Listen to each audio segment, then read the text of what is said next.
China's technology has helped that country achieve extraordinary growth, but critics say it is facilitating a surveillance state.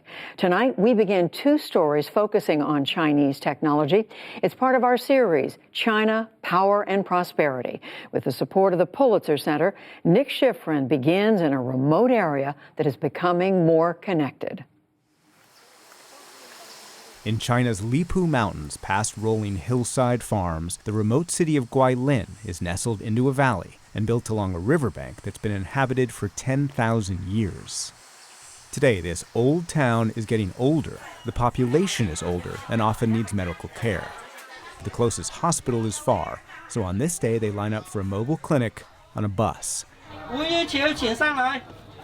Visiting specialists have a small room in the back for x-rays, and a nearby room for eye specialists to check for cataracts. In this clinic, everything is electronic, and all the patient records and data feed into a single phone application. It's made by the company Ping An, and the app is called Good Doctor.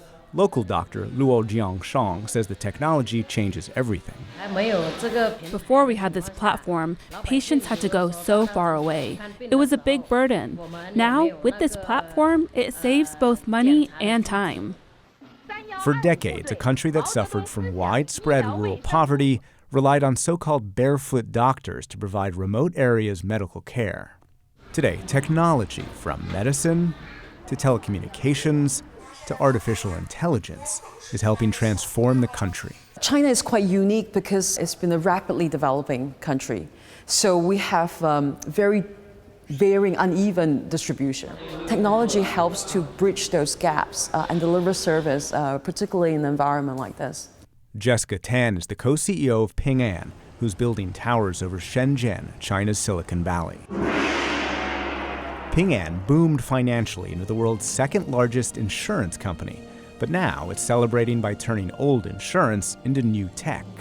Last month, Ping An unveiled new facial recognition software for drivers. Those markings judge whether she's a good driver and feeds all of her data into Ping An's database. Micro-expression recognition. A separate application uses facial recognition to determine whether Ping An loan applicants are lying about their identity by examining more than 90 distinct expressions. When you're nervous, there are these micro-expressions that people will do. The system identifies abnormal emotions. Verifying the person who they are supposed to be, in most cases, is quite accurate. So I think already better than the human eye.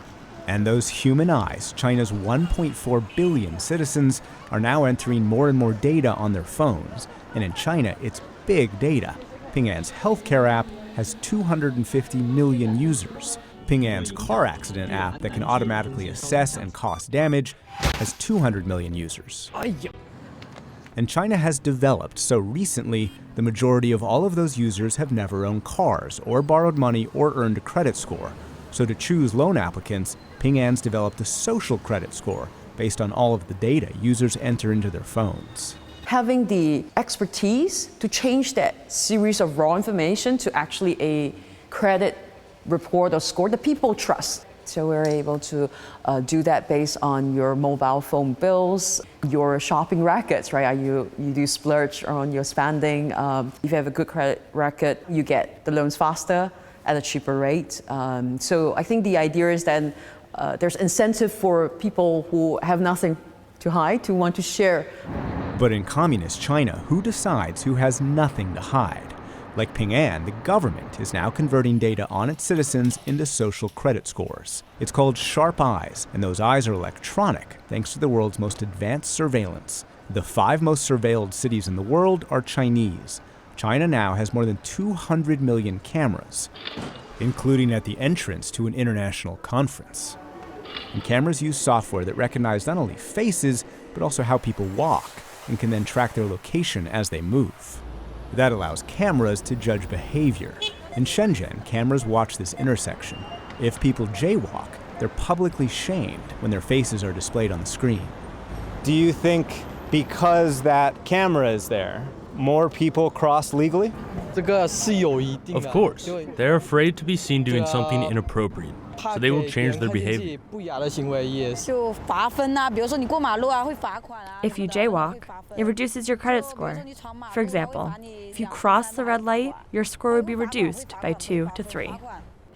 Behavior change is exactly what the government wants. And the credit score system is so important, there's even a Communist Party-produced national credit magazine. Wu Xiaoyan is the editor-in-chief. The Chinese system's main purpose is to build a credible society of trust. This system has become an effective measure in our social governance. For example, on the bus, people with regular scores will pay regular price, and people with good scores only pay 80% of that. Rewarding good behavior all across society and punishing bad behavior is enshrined in her magazine. When I look in this magazine, I see an honor list in red, and then in black, a blacklist. Those on the red list are people who have trustworthy behavior. Those on the blacklist are people whose behaviors are not trustworthy.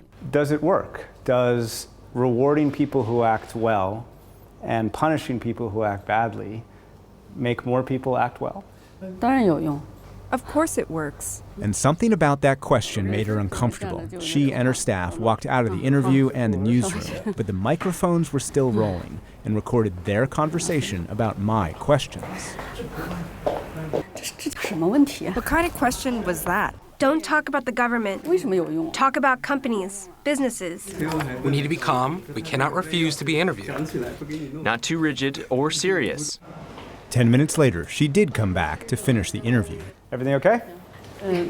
She said everything was okay, but the government's critics say everything is not okay because they say China's big data is becoming Big Brother. Companies that use the social credit system and the government say the social credit system improves people's behavior.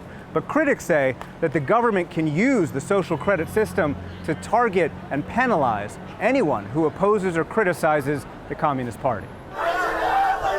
In Hong Kong, protesters say mainland China is exporting a system of surveillance. So when they demonstrate, they climb up ladders and try and cover up the cameras. And protesters also cover up their faces. This 21-year-old and her friends declined to give their names for fear China would punish them. Although I'm wearing a mask, they're like AI tracking down our faces, and maybe they will just use computers and recognize us in maybe just 1 second, and having all our identifications and all our informations. We are scared about it. And protesters fear surveillance goes from cameras to inside their phones. They organize these rallies offline because they believe police hacked into their messaging apps. We are super scared that our personal information will leak out and we'll get caught based on these informations. Protesters' fears are accurate, says Zhang Lifan, a long-standing critic of the government. He was willing to sit for an interview but refused to be seen with us in public, so he met us in our hotel room. Are you, as a constant critic of the government, under surveillance? Of course. We can feel this surveillance all the time. The Chinese authorities use a network of cameras throughout cities, facial recognition systems, as well as various mobile phone apps to monitor individuals. Surveillance is indeed omnipresent. And that surveillance happens automatically and instantaneously. Every day, Chinese citizens send more than 45 billion messages on WeChat, the country's most popular messaging service. If you type in something sensitive, like a reference to the Tiananmen Square massacre in Mandarin, the recipient never receives it. Sometimes my wife and I suddenly can't contact each other. I noticed that whenever foreign media reporters were trying to set up interviews with me, the police would always show up downstairs. And I've noticed that the police who follow me use the same mobile phones from Huawei. Huawei is a $100 billion phone and technology giant that's the world's largest provider of telecom equipment. U.S. officials describe it as the symbol of high-tech Chinese government suppression and beholden to the Communist Party, alongside fellow telecommunications giant ZTE. As a matter of Chinese law, the Chinese government can rightfully demand access to data flowing through Huawei and ZTE systems. Why would anyone grant such power to a regime that has already grossly violated cyberspace? The Trump administration has mostly blocked U.S. companies from selling technology to Huawei, but the company is expanding its 5G or fifth-generation phone technology, and Vice President Vincent Pang says business is booming. All our major customers still stay with Huawei. We signed a 50 contract with our major customers for 5G already, and this year we will deliver 150,000 base stations outside of China. I think that is the fact. And that expansion of Chinese technology around the world has enormous implications for China and the U.S. That story tomorrow night. For the PBS NewsHour, I'm Nick Schifrin in Shenzhen, China.